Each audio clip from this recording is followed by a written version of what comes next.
Welcome back, listeners, to another episode of Susan Lopresti Wellness, Mind, Body, and Soul, the podcast where we explore the highs, the lows, and everything in between when it comes to a woman's life, her health, and all aspects of navigating the midlife landscape. I'm your host, Susan Lopresti, and I'm so excited to be here with you today. And today, I want to talk to you about a very important topic that I myself struggle with all the time. And it's something that I think a lot of us are struggling with, especially in these trying times that we're living with in this day and age, right? And that is fear and also anxiety. So I want to talk to you about anxiety and fear and what it's all about. And let me give you some statistics, first of all. Over 40 million people in the US alone suffer from anxiety-related disorders. And that's according to the ADAA, which is Anxiety and Depression Association of America.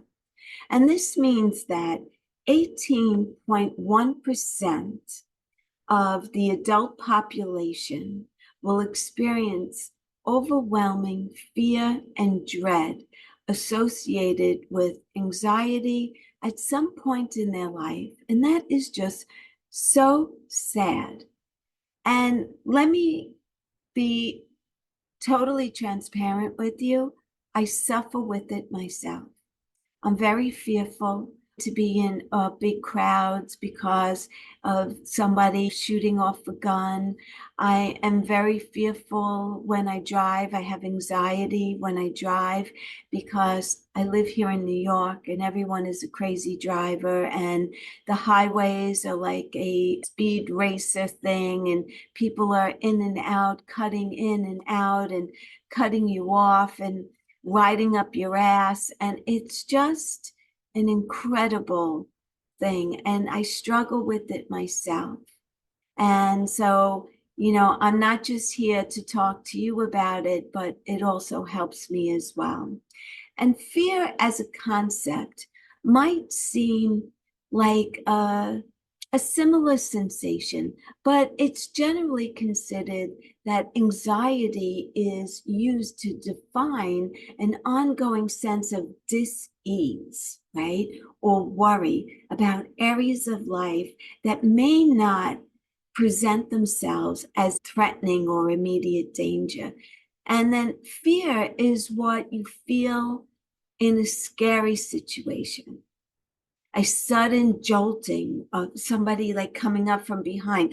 You jump, you get scared. It's a debilitating reflex response. Anxiety is less noticeable. It really is. And it's recurring. So anytime I get into the car and I'm driving, it's a recurring fear, but it's anxiety driven. And ultimately, that can prove to be quite more problematic in the way it interferes with everyday life. And that's what it is for me.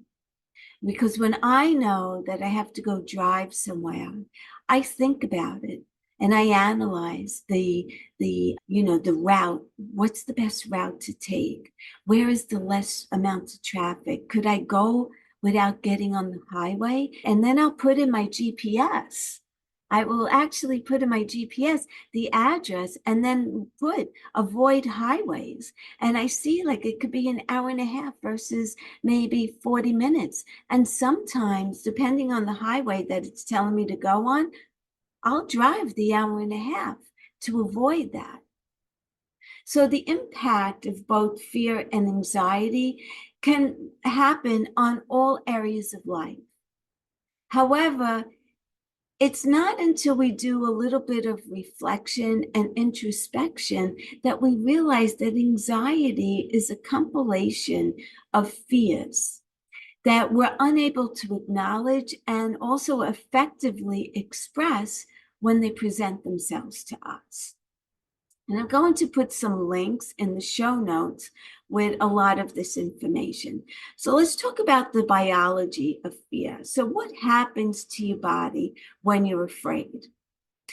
To begin with, let's talk about the physical aspects of the emotion of fear that we all are accustomed to experiencing at some point in our life. We've all had it. We've all been fearful of something. The commonly observed sensation of fear occurs in response to an external stimulus and causes the amygdala in the brain to release a hormone that's called cortisol. And I've talked about cortisol a lot. Cortisol is known as the fight or flight hormone and is what causes our body to respond unconsciously and elicit anticipation of danger or attack from an external source. From the amygdala, cortisol then travels to every muscle in the body and causes them to activate and tense up in a fear response as the unconscious physical body prepares to protect itself from the attack. Physically, cortisol increases the release of glucose to the bloodstream, primarily as a way to increase energy levels in the immediate response to a dangerous stimulus. The trouble with this in today's age is that not every stimulus presents a real danger, meaning that the glucose which gets sent into the bloodstream remains unused and over time can really build up. So let's talk about the fight or flight in the 21st century. The trouble with this fight or flight reflex action in today's society is that the fears that we have evolved to protect ourselves from have also evolved. Where once, when our ancestors were triggered to run in flight from immediate life-threatening predators, like an animal, let's say an animal was chasing them, a tiger, the response would happen and they would run to safety and climb up a tree, and the animal would say, okay, forget it, I'm leaving, I'll go look for another piece of meat to eat. And then you went back to normal and you came down from the tree and you went on with your normal day. Today's reality is not quite as dangerous usually, but cortisol is released in everyday situations which are not life-threatening. So dreading a work meeting, anticipating spending time with family that you don't usually get along with, or let's say taking public transportation and the train breaks down and you're late for work and you're getting all stressed out because you needed to be there today at 9 o'clock and now you're not going to get into the office until 9:30. Our bodies still respond to these situations in the same way as they did back then, using excess amounts of energy as we enter into this protective mode. The human body hasn't yet learned to differentiate between the dangers of, let's say, getting hit by a car or being chased by an animal and failing an exam. Both things elicit the same response in the brain, and as such, our bodies are overstimulated and they're flooded with unnecessary hormones. The result? Unnecessary and also unhelpful levels of stress. So what's the lesson here?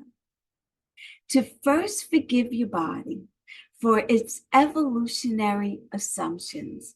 It's not your fault that these responses have become routine. The reality behind our fear responses is that we must train our minds to react differently, to notice when you feel anxious, and take an honest look at the situation and then decide if your body's reaction to it is justified or not. And this is the beginning of letting go of your fears. And I'm going to put some links in the show notes about just that. This is why stress, anxiety, and unprocessed fears can actually be the root of many physiological issues, such as, believe it or not, diabetes, cardiovascular disease, and so much more. Another function of cortisol is to assist the body to regain homeostasis after a period of stress or imbalanced release of hormones. Let's go on to talk about rational and irrational fears. And how do you know if your fear is ruling you? And I struggle with this because I feel that at certain times in my life, fear does rule me, and fear is what's behind some of the decisions that I make. So if you follow the guidelines set in the last post that I just talked about and acknowledge the truth about fears, noticing them for what they really are, we can begin to differentiate between rational fears versus those which are not. Usually, there is some form or some sign letting you know if your reactions are exaggerated or not. And so it's essential to remain aware of your surroundings for this reason. Be conscious of your interactions with others during a period of so-called fear. Are you creating tension where tension is not called for? Have you created rifts or noticed a shift of the positive energy of the interactions you used to take for granted? Get curious about your fears. And if you feel comfortable to do so, ask those that are closest to you to help you to identify common patterns. Often it's other people who notice our patterns first before we even do. And so if you're really struggling to do so, difficult as it may sound, it can help to talk. And I'm going to put a link in the show notes about why opening up about your mental health issues is so vital to your recovery. And now I want to get into that it is within our power to make the changes, right? And the answer is yes, you can make those changes. The main problem is that this question often comes up during the power struggle between maintaining and releasing control of fear. Our own capacity to change is infinite, and it's vital that we assess this potential if we truly want to start not just living, but thriving. Start to take notice of some of the following dialogue and see if you notice if this has wormed its way into your personal dialogue. So things like saying, I'm not capable. I'd love to, but I couldn't. That's not something for me. I'm not able to. If any of these little dialogues sound familiar to you, you may need to change the inner dialogue that surrounds your fears. Can you relate to any of these statements? I know that I certainly can. So we need to learn to release and accept. The most important thing to consider when you're seeking to let go of any fear is to fully acknowledge it for what it is and how it has formulated in your mind. Only by familiarizing yourself with the fear can you hope to overcome it, right? And sometimes the fear happens because you were in a situation that really brought a lot of fear to you, and then you want to avoid that same situation at all costs. ever again. And that's not always possible. So here are some steps for releasing fear. The first and foremost is that you need to acknowledge the fear. You need to know what you're afraid of. And then you need to learn to release the control that's surrounding that fear. And then you need to decide which action can be taken to overcome it. Take this action to make the change a lasting change. Put all your effort, all your energy, and concern into creating and maintaining that change. Simply writing this down, taking an objective look at the role that fear has been playing in your life and how it's holding you back. That's one of the most effective and lasting ways to make changes in how you perceive and deal with fear. I want to talk to you about yoga and meditation. It's not just a fitness trend. There is so much to be gained from practicing yoga and meditation regularly that the mental health benefits often get forgotten in favor of the more immediate, visible, and obvious physical benefits that you get from yoga. Any of these practices are derived from ancient teachings, spanning centuries of knowledge that's been passed down from teacher to student, with the ultimate goal of realizing our true nature and calming the mind to prepare for a stable meditation. Does this sound like something which allows for fear, anxiety, and fluctuating moods that accompany them? No, I don't think so. Many people report feeling lighter and more themselves, and I put that in air quotes for you, after practicing yoga and meditation. The good thing about this is that it allows us to cultivate a more stable foundation for all difficult emotions, not just fear and anxiety.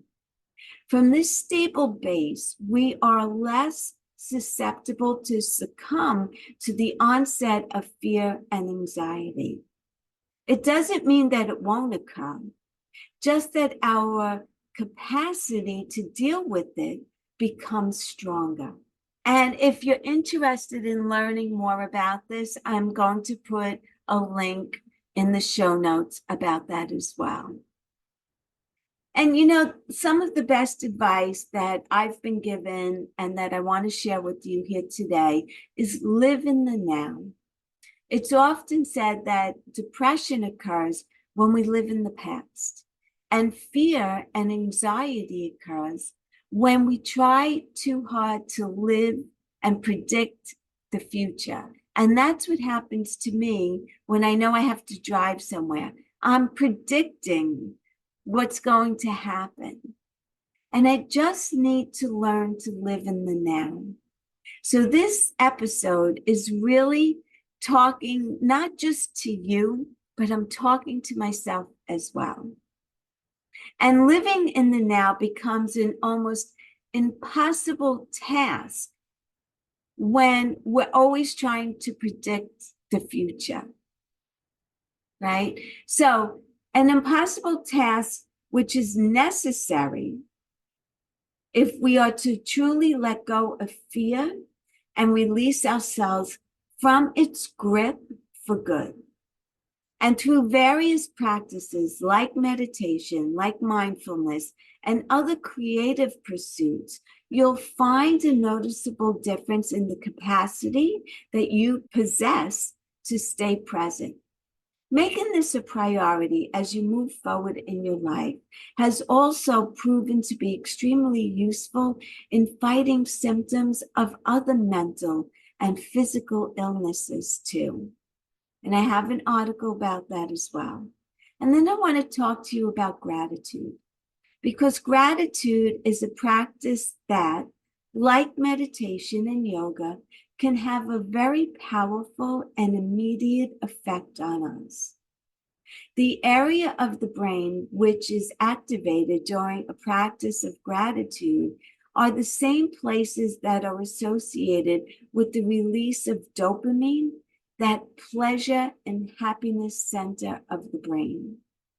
By drawing awareness back into the present moment and away from those perceived fears, those stories, and those mental meanderings, gratitude has the capacity to bring an anxious and a fearful person from a bout of uncontrolled anxiety back into the present moment towards contentment. It really can be that powerful. This fantastic capacity to have both an emotional and a physical response in the body is part of the reason why gratitude is so powerful. It is an all-around healing tool for releasing fear, anxiety, and negativity. And if you don't believe me, I'm putting a link in the show notes to prove just that. I want to now go on to talk about the flow state. There's a state of consciousness that's known as the flow state, which is characterized by periods of intense focus and undistracted concentration on one specific task. And studies have shown that those who spend more time in the flow state experience lower levels of anxiety and fear, and so it can be very effective in a way to manage your fears and anxiety. Many artists describe their most profound artistic insights as stemming from a state of flow. And it's also known to be a period of low emotional fluctuations, where the areas of the brain associated with learning and happiness and positivity are active. So the conclusion to this is, in order to experience what it's like to let go of fear and reduce anxiety, we need to spend more time in flow. So what does that mean for you? Flow looks different for everyone.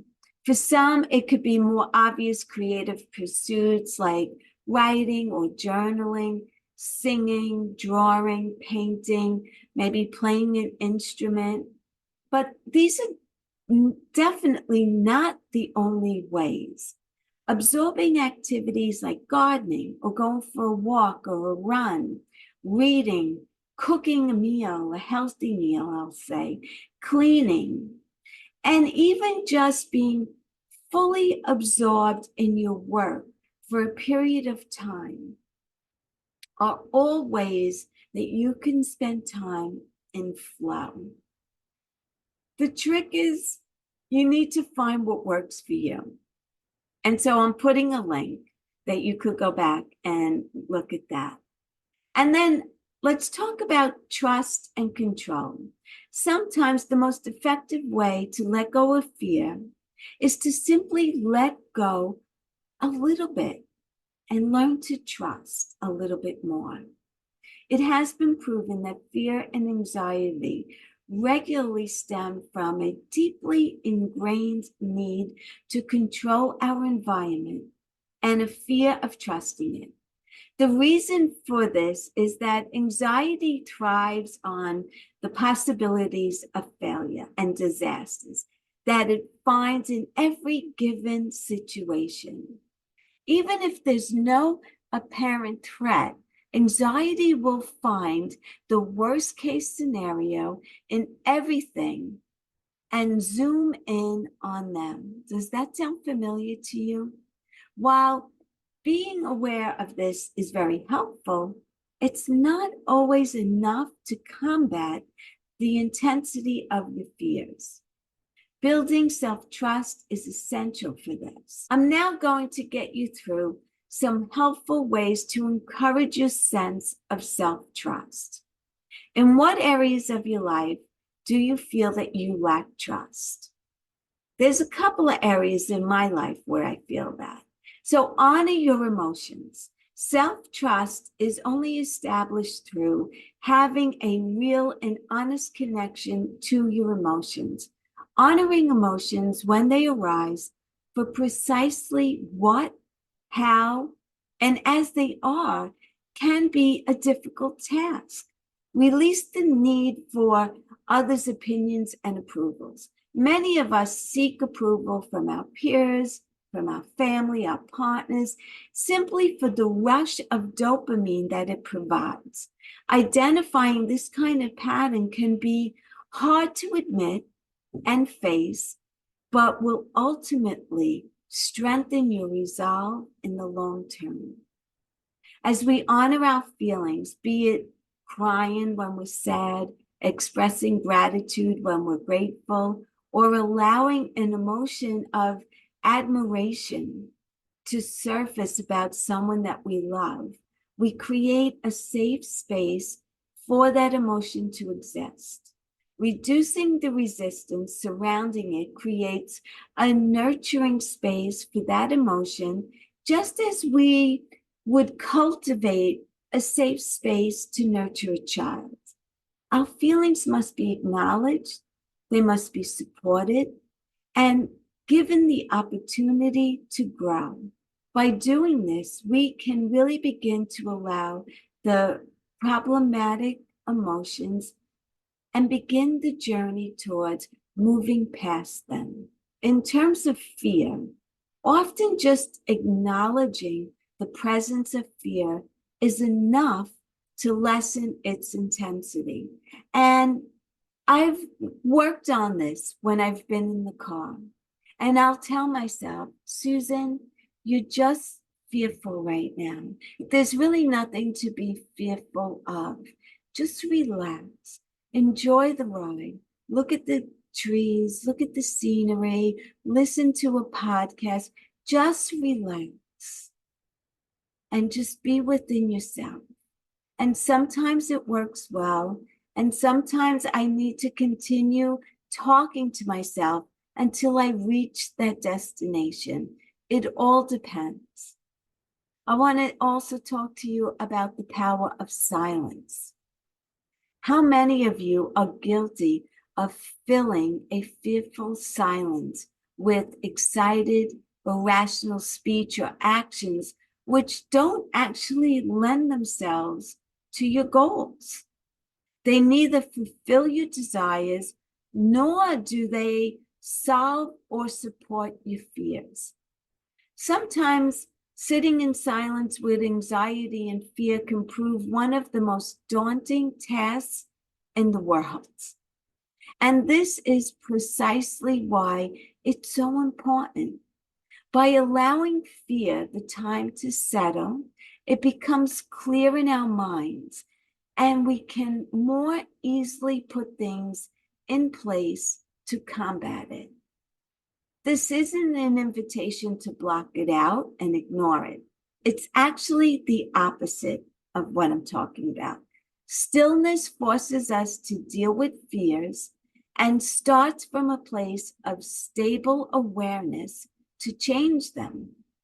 Meditation, again, is an excellent tool for this, as is mindfulness, breath awareness, or even just taking time to be by yourself in nature. And I find for me, nature is the most healing and I don't even know how to describe it sometimes. It just changes everything in me. When I go into nature, I just feel like the energy just drops.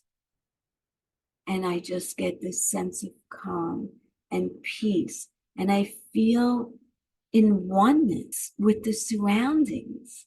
I feel a part of it.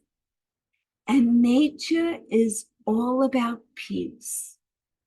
And when I'm feeling anxious and I'm just not feeling too good about myself, I go outside and I take a walk and I go down by the water and I sit there, I close my eyes and I meditate and I get into mindfulness.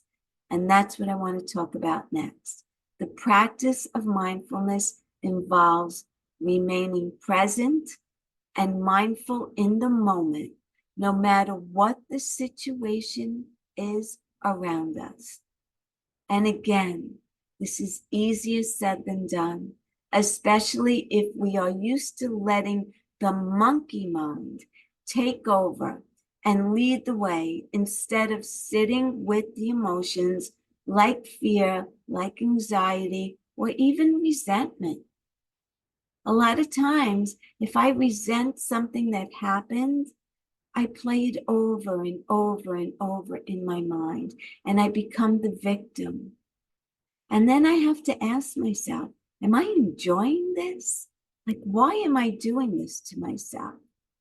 And you will find by merely returning yourself to the moment and ensuring that you remain present instead of drifting into imaginary thoughts and what ifs and conversations that you want to have, you will begin to see your fears in a very different light. So try the following steps. Notice the way that your body might react physically to external triggers. Figuring out our triggers in this way is crucial to gaining the freedom from fear and anxiety that we all seek. Notice the small things around you, the beauty in nature, the sounds in the distance, or the basic bodily sensations that we usually take for granted. This is all mindfulness. This is becoming present. By doing these things, we become able to turn our fears into beneficial surges of energy, which can then be used to our advantage. And that's really all we want. I want to talk about loving kindness meditation. We've already discussed the benefits of meditation for releasing fear and anxiety. However, there are specific methods that can specifically benefit anxiety and fear more effectively than others. Loving kindness meditation is exactly what you'd expect it to be. It's a way for us to direct our attention and our awareness back towards a part of us, which is comprised predominantly of love, kindness, and acceptance instead of fear. And making the shift away from fear and towards love is hugely beneficial. Focusing awareness on our heart during meditation and repeating a heart-centered mantra draws our attention away from the threatening side of experiences and towards the positive, life-enriching aspects. And I'm going to put a link in the show notes about just that. So stop indulging your fears. It's funny how we tend to indulge in the things that least serve us, right? Why do we do that? When it comes to fears, letting the imagination run away with us and staying in a negative cycle of fear-indulging habits is the main issue we find ourselves stuck in quite often. When you observe an emotion, fear, or sensation, it's up to you to figure out how you're going to deal with it. Indulging in the sensation will strengthen it. Allowing it more time and energy when you know it's damaging is probably the worst thing that you can do, right? So why do we do it? The hardest part of all of this is that the only way through is to be strong and not let it take charge. Take note when you start feeling fear and anxiety. Ignore it. Choose another outlet for it to be expressed and let the fear go. So if you feel fearful, go take a run. If you're not able to run, go take a walk. Go ride your bicycle. lift weights, do something to get it out, release it. And the next thing I want to tell you is stop waiting for the right time. There's never going to be a right time. Many of us allow fear to dictate very important decisions in our life. We long for the clarity to know exactly what the outcome of everything will be, resisting to take action until the right time presents itself. Unfortunately, this will often lead to the indulgence of fear and the lack of taking action ever in our life. It will cripple us. The reality is that the right time may actually never occur, and waiting for it might end up postponing our lives and prolonging the states of suffering that really need not be endured. In short, waiting for the right time means that the fear wins. Do you want this to happen to you in your life? If you're serious about combating fear and releasing yourself from anxiety, it's time to take action, to act against the limiting beliefs.